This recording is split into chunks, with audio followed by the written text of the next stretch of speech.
your cartoon. Let's go with the granny flag. Is that a Supra?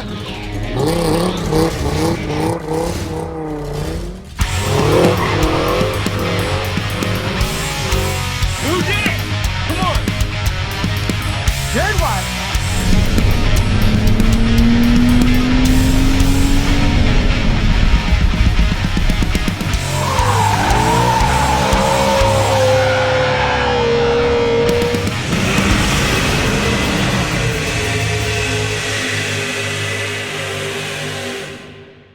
New video for today is chaining sprockets on the Grom.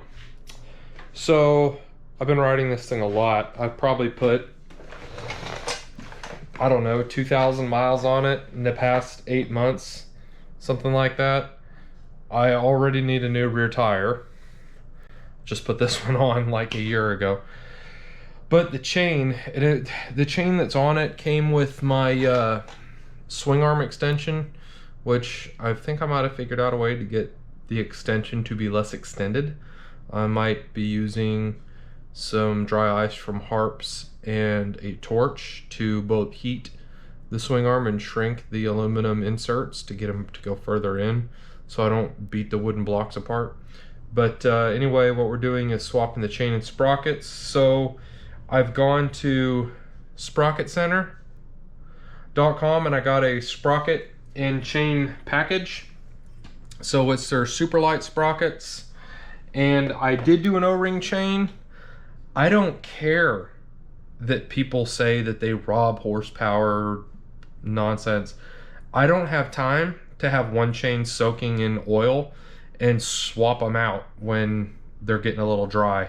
So we're going to do this in a let's put it on and run it as long as we can, and keep the maintenance where it's manageable, where I'm not having to constantly adjust the chain almost every day because I ride it so much and the chain's just getting worn out. So we're going to be swapping for an O-ring chain and the sprockets. Now I went with the DID 420V chain. Yeah, they came in the whole package. I think the sprockets and chain was like $120 for the kit, and had it sent here and everything, blah blah blah. So this should be a very easy job. I've had to change primary, I guess you call them primary, or your counter shaft sprocket on my ATVs before, and it's just the one big nut on the shaft, so you kind of need an impact or something, or you need to put the gearbox in neutral and have somebody stand on the brakes while you try to get it to break loose. But fortunately, the Grom isn't like that. So the first steps we're gonna do is we're gonna remove some of this plastic stuff. So we're going to remove this cover, and it's just two little 8mm bolts. There's one here. I thought there was one down, yeah, there's one at the bottom down here. And then we're gonna remove this plastic piece that just covers the chain and stuff. We're gonna free some of this stuff up, and when we get that done, we're just gonna loosen the adjusters on the back of the bike on the swing arm and get slack forward. So that's pretty easy, and we've got to do all this anyway to get the wheel to drop down to actually take the chain off and swap the sprocket, etc. So you can actually already see those are our 4 nuts that we've got to remove to change the sprocket. And we got that and these, and then, oh, you know what, I'm digressing. Let's get these off real quick, and we're going to come back to how to remove the countershaft sprocket. It should be super easy to, I think they're 10mm bolts that go through a locking washer that just rotates on to lock the sprocket on. So 8mm, some Allens, and let's get this plastic off. Here we are, and yes, I've already loosened the chain. I was not riding it with it this loose. So depending on what you have for the back of your bike, whether you've got this extension, whether you've got the OEM extension, what you want to do is you want to loosen whatever you've got to loosen to get as much slack in the chain as you can. This can make all of this easier, and there's no sense not to do it because we have to readjust anyway. But let's go to the good part. Removing the front sprocket, and we are going to do all this with the chain on because it's just going to be easier. So these two little 10mm bolts, when you can see how just, I need to clean the whole thing, like it's nasty in here.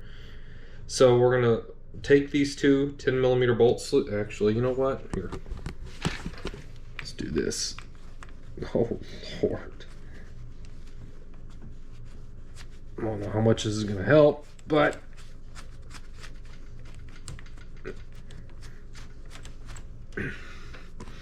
okay, so we're going to take these two 10mm bolts loose, and then this retaining washer actually will rotate and come off, and the sprocket will literally just slide off.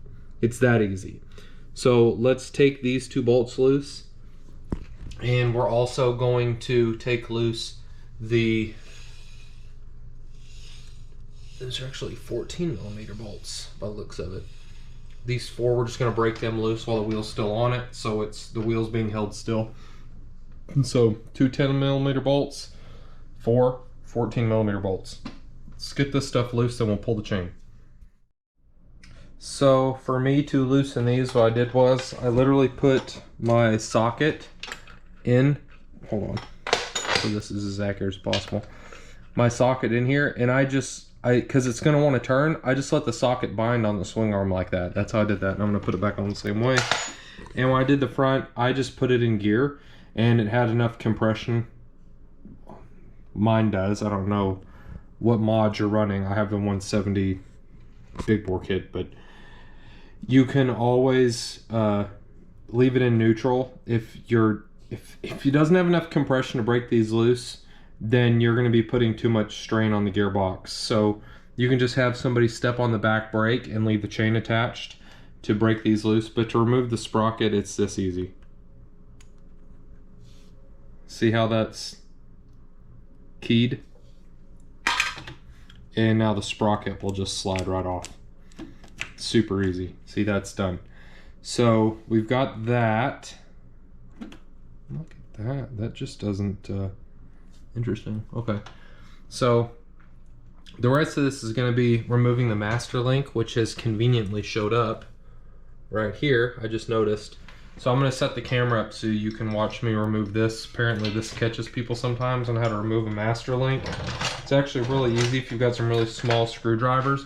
The thing that you want to keep in mind is you don't want to spread the master link any more than necessary to actually get it off. So let me set up the camera and let's remove the master link, get the chain off, and the rest of this is pretty academic. Literally working through this with you guys so we can get this figured out. So I'm going to put just a straight slot screwdriver in here and just very gently spread that up just high enough. We're going to get another screwdriver underneath the one end. And you want to be careful. Oh, see, we already got it loose. You want to be careful to not let the thing flick off into space because it will. And there we go. It's literally that easy. Just be careful that your clip doesn't shoot off into space like a SpaceX Falcon X rocket. And slide the link out. And for dramatic effect, dunsies. Now we can pull the wheel off, switch the sprockets, and we should be good to go on reinstalling. And there we go. Make sure you torque your, and yes, okay, I did have a struggle with taking a link out of this chain. It was too long, I had to take a link out. And I had to get a vise and get ingenuitive, and I didn't want people to watch me struggle and look like I don't know what I'm doing, because I didn't. But take care to torque your sprocket down on the back.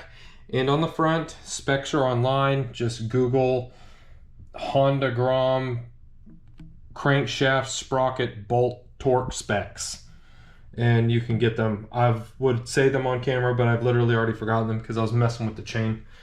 And tighten your chain as you need to be. If you've never done it before, you want 1 inch of play, and you need to check it after you ride it because it will loosen up a little bit. Make sure it's oiled.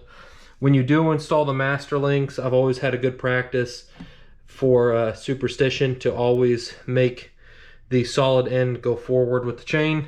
And as you can hear, it's nice and quiet. Got to keep it waxed, keep it greased up, make sure everything is torqued back the way it was.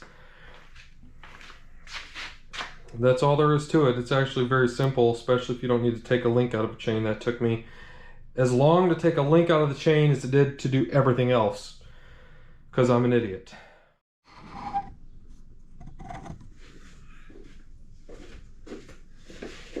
If you guys want to support the channel and help me pay for making multiple mistakes with everything, head to the link below and get some Rage Fueled merchandise. We got these pretty good shirts.